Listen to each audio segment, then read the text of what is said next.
Really glad to see everyone here, especially our friend Josh. Glad you could be back with us, and glad that Josh is not one who likes to. If I look at the dictionary definition of un-narcissist, that would be Josh. He just is serving everyone else and doesn't like a lot of attention, but you're loved in this church, and we're happy to give you attention as you've gone through what you've gone through, and we're just celebrating the fact that you're able to join us because we really didn't know where this was headed, and God is good. So what an awesome day just on that note alone. I mean, it just makes my whole week to be able to worship with my brother Josh. Rod's thinking, all right, now pretty soon we can get him back up here in the booth and I can get a break, but no pressure. So let's move on to other things. Josh has given me that. Let's move on to other things. Look, so that's what we're doing. So, hey, how about those politics? Yeah, isn't that exciting?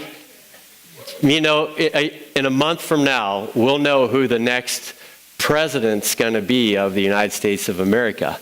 And it's a frightening thought because if you're like me, my view of it has been defined by a race to the bottom. And it's not really been very exciting to watch it as much as it's been frightening. Now, I don't want to offend anybody regarding your politics, but I'll assure you, and if we have any non-voting young people in here, there have been better days, and there are leaders who have competency and character that might be better role models. So just keep that in mind, that what you see is not the best that we've aspired to become in our 250-some years as a country. Yet, as I know I've even mentioned it, I saw a collective groan in the room, like this thing can't get over soon enough. Last week would have been too soon. And yet, as we just ponder the state of affairs in our country, a lot of people are asking deeper questions like, where is this headed? And I think underneath that layer is another question that haunts us all, and that is, where is God in all of this? And I can assure you that God is not far away, and that God is in the middle of what you see happening. And the series that we're doing on Daniel, entitled Thriving in Babylon, I believe is probably one of the best things that we can look at in times like this. As you and I come into this building and we're thinking, there's a lot to be afraid of out there. There are a lot of things that are making me anxious about the future of our country, maybe the future well-being of our children and what they'll have to thrive in. But in this room, there is a reality that is presented that really overshadows those other things that are in play. And I want to make that reality come alive through this 6-part sermon that we're doing. And this is the first part of the sermon today. It's not going to be complete as far as everything that needs to be said today regarding Daniel, but it's going to be an installment over 6 weeks of a vision that Daniel, I think, presents to people like us who are facing times like this. And I don't know about you, but there are times when I look out the window and I see nothing but hopelessness. And yet if you look on the screen, you'll see an image of Nebuchadnezzar's gate. And Nebuchadnezzar was the king who was responsible for all the chaos that happened to be churning up in Daniel's world. Daniel is a Jewish follower of God from about the 8th century prior to Jesus coming into the world. And he had his hopes and his dreams. He lived a pretty good life. He was in the upper class. He had access to wealth and education and resources that we can't even imagine. And one day while he was maybe going to the museum or the library or the art gallery or whatever it was, some soldiers came knocking on the door and said, we're taking you with us.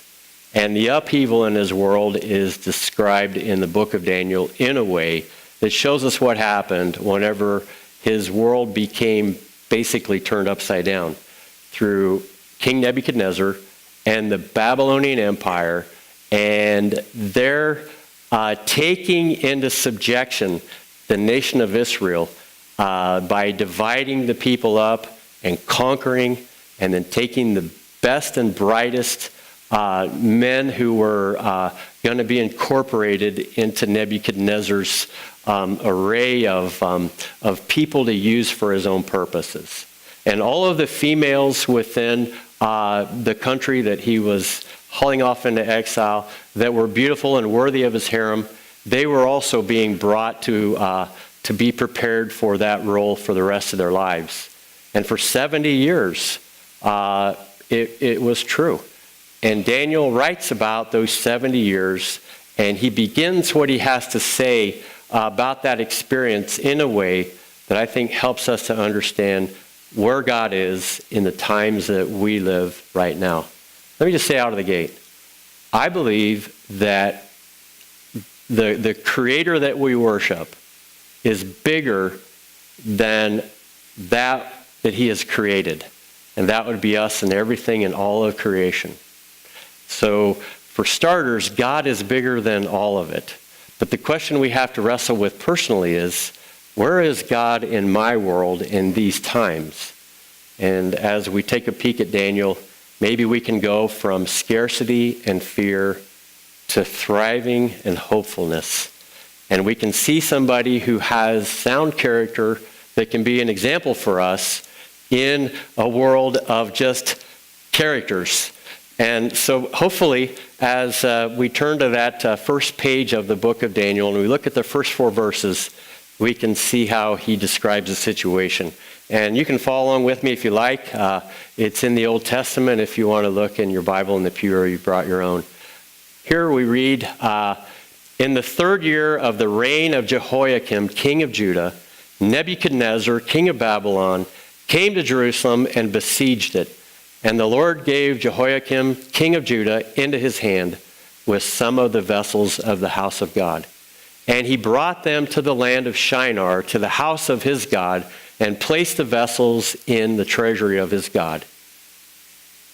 Then the king commanded Ashpenaz, his chief eunuch, to bring some of the people of Israel, both of the royal family and of nobility, used without blemish, of good appearance, and skillful in wisdom, endowed with knowledge, understanding, learning, and competent to stand in the king's palace, and to teach them the literature and language of the Chaldeans. So essentially he's saying, I want the best and brightest. The rest of them, well, they can fend for themselves, but just let it be known that if they step out of line, they're dead. If you watched the series The Bible a few years ago that came out, it was installed over a period of about 8 weeks, and it went through different Bible stories. And one of the scenes in that in that docudrama was of a king being hauled away from his domain, from his city, in chains with his eyes gouged out. And he was utterly humiliated. And that was the king that was mentioned here, Jehoiakim. And Daniel happens to be one of those young men that's hauled off. Now for us, it's a 29th century old story, which that's a long time. And some of the stuff that we read in that in those verses may not mean a lot to some of you. But the thing that rings true then as it rings true, I believe now, is that when the Lord is behind everything, or it changes everything. When the Lord is behind everything, it changes everything. Well, if you got up this morning and said, whatever's happening in the world, the Lord is somehow behind it. And if you did, maybe you're confused about how he's allowing this or how he's making this scenario that seems to be a slow-moving train wreck happen both in our country and globally. Is the Lord causing that? And I would say no, but God is allowing it. And in the midst of God's sovereignty over the events and affairs of humanity are people like you and I who have individual free will to make decisions within our own microcosm of that larger world. And you and I have to make a choice every day. Are we going to be hopeful? Are we going to be despairing? Are we going to have perspective on what's happening, or are we going to be confused? And the value of having churches planted in the middle of our circumstances is that they are the one place, I believe, where the realities that have the imprint of God and God's kingdom can make a difference in how we approach the life that we live here on earth in this time. Because we stand for the truth that you see on the screen, that God is behind everything and God is in control. And in our story, if you look at those verses that we just read, in them are contained the words, and God allowed this to happen, both the king to be taken off and the spoils that were in the temple to be carted to the temple of the victorious king Nebuchadnezzar. Again, you're thinking, well, what does that mean for us? Now, as a believer, some of us are thinking, why, God, are you allowing evil to prevail the way it is? And one of the questions I have is a question that Daniel had. And maybe it has a lot to do with us as Christians. Maybe God is looking at us and he's saying, this is actually a time where Christians have to really stand up and pay attention to who it is that they worship and what it is that they believe. And it's a sorting that God has done over time where he's defining what's important and what's not important. And for Israel, it kind of went like this. They were on a trajectory, to use maybe not use the best word, of being with him forever. The problem was, like any group of people that you live with, sometimes when you don't get along, it doesn't go well. And he's saying we all got to kind of have the same mind about where we're headed. And you guys are all just doing whatever you want to do. It's a recipe for chaos. And I've got to help you get clear in your thinking, and he allowed something to happen that I can only describe this way. Imagine this scenario. My wife and I are sitting in a restaurant with our 3 kids. And 2 boys are getting into an argument. And the argument escalates into throwing French fries and squirting ketchup at each other. And I'm looking at this scene unfold, and I look at my wife and I said, I've had enough. I get up, I grab these 2 boys, I take them outside, and I just tell them, what in the world do you think you're doing? You're disrupting everyone in this peaceful establishment who pay good money to enjoy their meal. And I just take both of them and I swat them in the backside just once, just to make the point. Don't know if that's legal or illegal nowadays, but maybe you can decide based on what happened next. Going back inside and sitting down comfortably with my family, I see police officers pull up outside, and I see some people next to us pointing at me and saying, he's the one.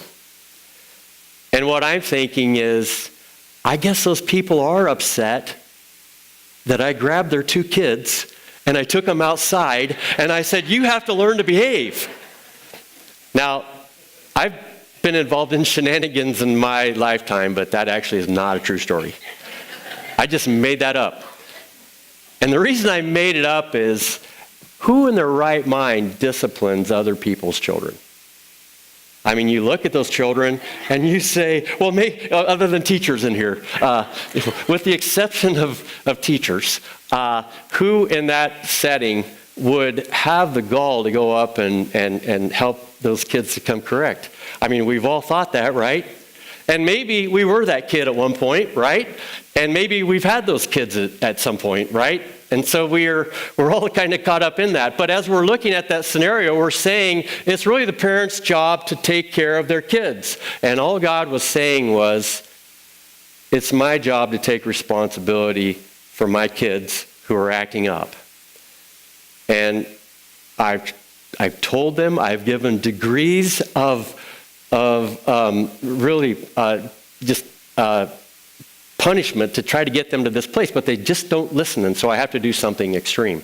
And extreme it was. They had become so rebellious that God said, there's really no other move after this except to have somebody else come in and just clean house.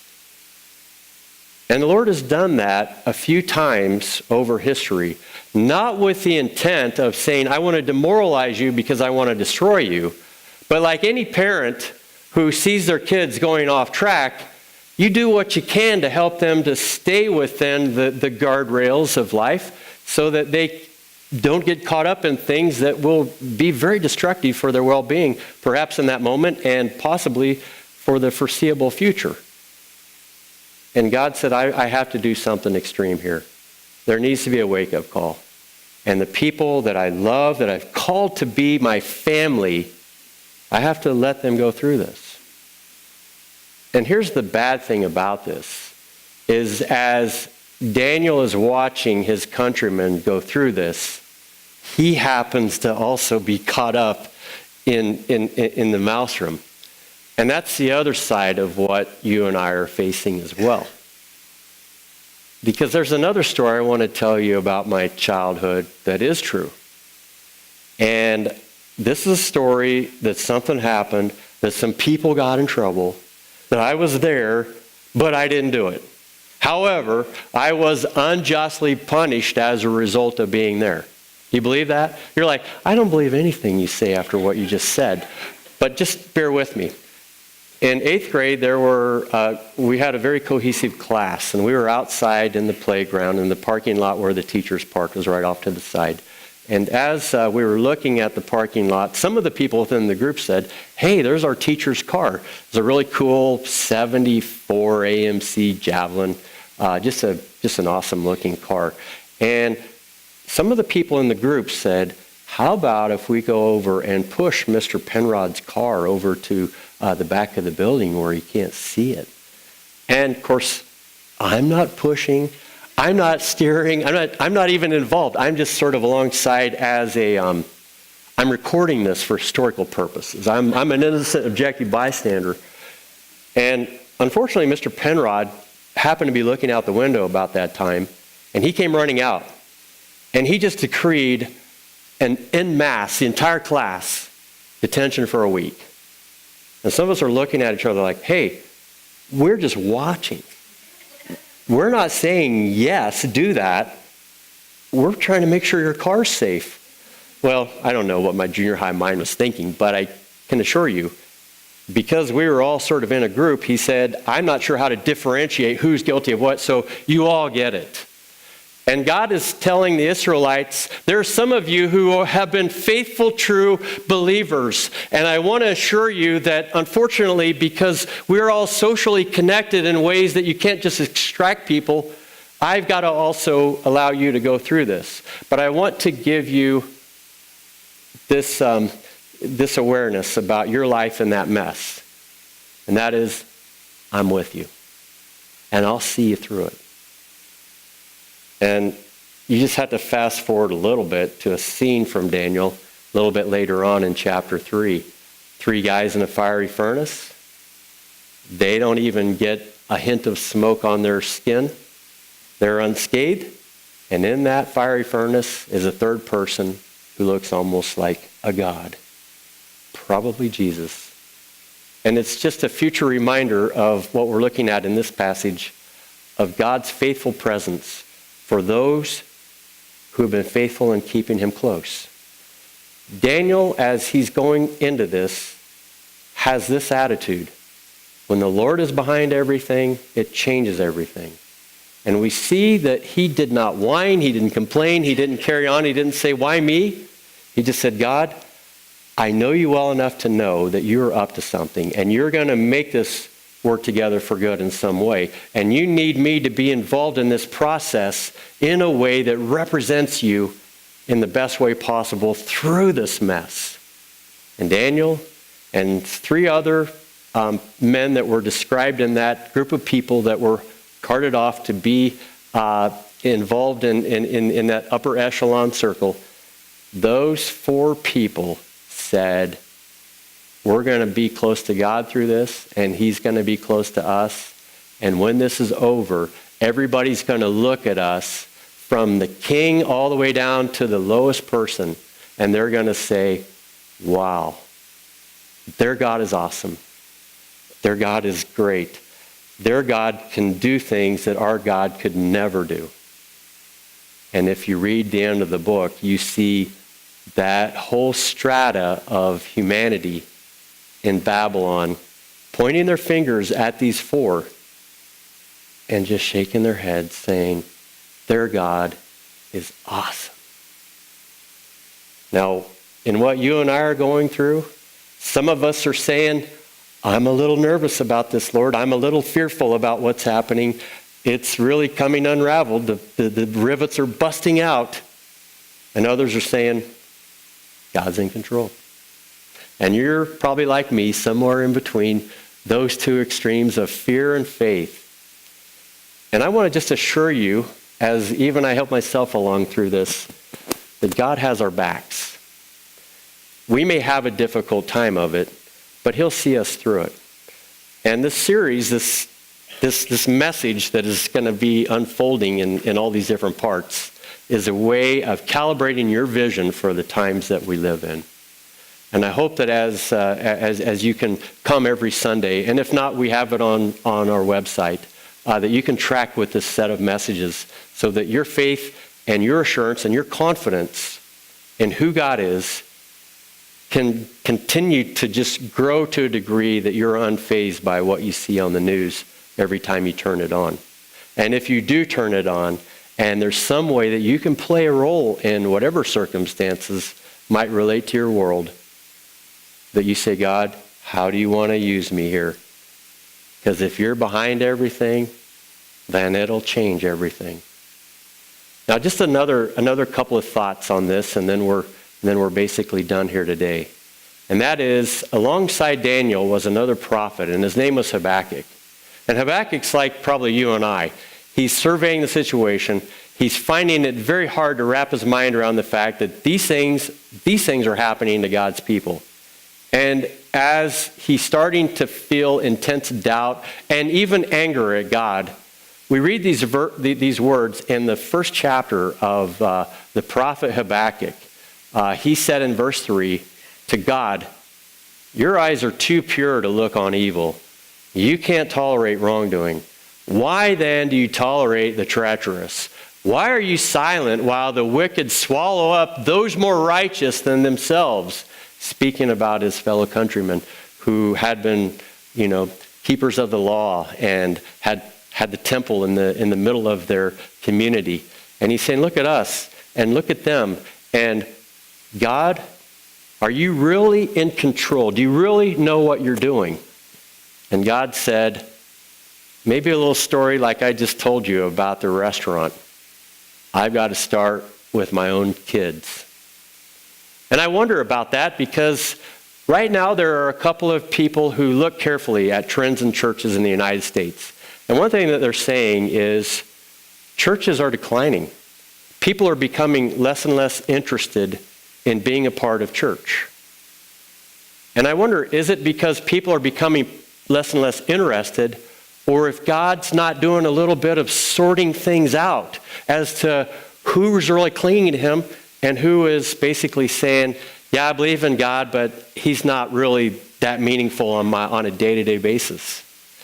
And one of these church analysts, I guess, has looked at a typical congregation like ours and said there are essentially three types of people that will attend. One is a cultural Christian who says, I believe in God, it's a Christian country. I don't have any doubt about the resurrection or Easter. And a lot of those people are being overwhelmed with waves of things that are just carrying them farther and farther away from God.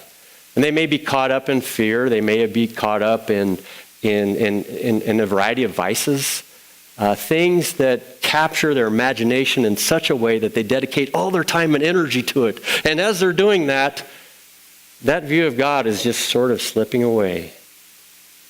But as God slips away, they're finding they're more anxious, they're more worried, they're more fearful. They're looking at the news every minute, wondering, is she going to get it? Is he going to get it? If they get, who gets it? And when they do, what's that mean?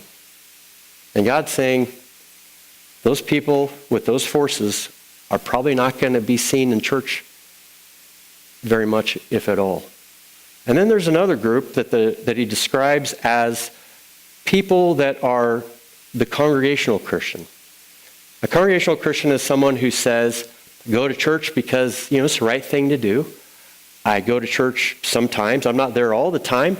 But it seems like, our family's been doing it for generations, and going to church is just what we've always done. And it's the habit and the routine and the idea that it's my duty to go.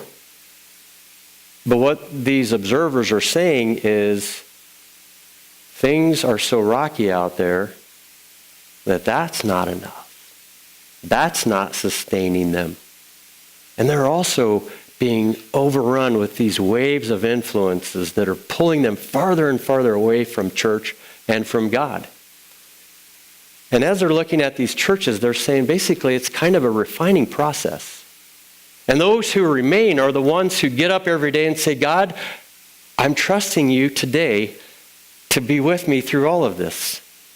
And maybe even saying each day, Lord, help me to grow a little bit more. Help me through what I'm going through. And they're just leaning constantly on the Lord. Like me, a lot of times you don't really know what's going on. You don't have an answer for what's going on. But you've built up enough of a foundation in your faith that when those forces start to overtake you, you know where to run to.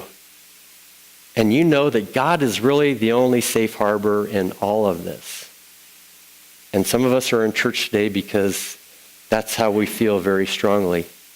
Some of us get up every morning and we say, Lord, help me to love you with all of my heart and soul and mind and strength. And whatever people you put into my world, help me to love them as I love myself. And though I don't do that perfectly, and maybe you don't feel like you do either, that becomes our mantra.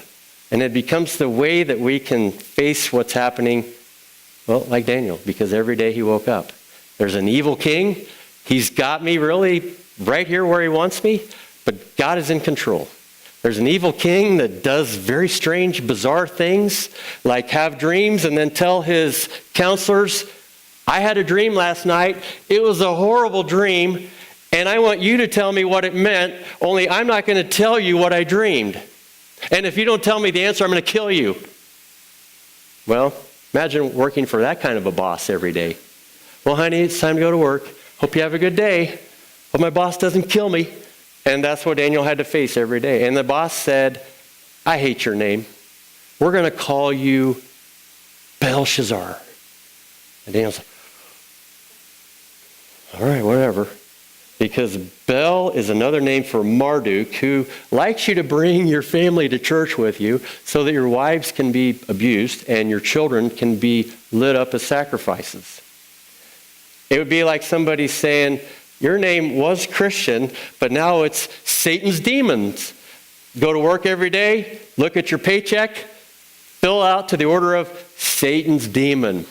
And Daniel had that name, and he's like, this would be really hard, Lord, if I didn't have a rock-solid confidence that you were in the game, that you were behind it all. And you had something in mind in this whole process. I don't know what it is, but I do know this. You're trustworthy, so I trust you. And some of us in this room have sort of settled that in our mind. And we've got peace in circumstances like this because we don't know where it's headed. And it may get much worse. But we go to bed at night and we just fall asleep. Because whatever it is, God is faithful. He'll provide our daily bread. He'll provide a community for us to share our woes with. And He'll give us strength along the way.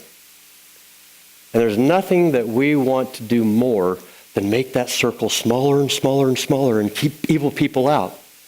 No, that's not what we want to do, is it, Chris? We want to include as many people as we can in this journey because we think it's a journey that is worth walking. You see the great adventure out there? I don't know if you saw that when you walked in. We have glass doors on both ends. And it almost depicts a never-ending, infinite adventure. And God's saying, I want you guys to be a part of this adventure with me. And like any adventure, it has its highs and lows.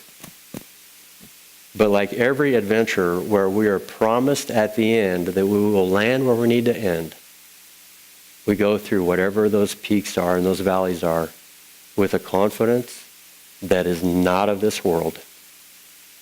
And we just want to invite you into that adventure as we spend this time together with Daniel. If God's got you at a place right now where you're saying, yeah, I want to act on that, I want to be a part of that adventure, then that's the reason why he gave us his son Jesus, who said, I am basically the only way that this adventure works.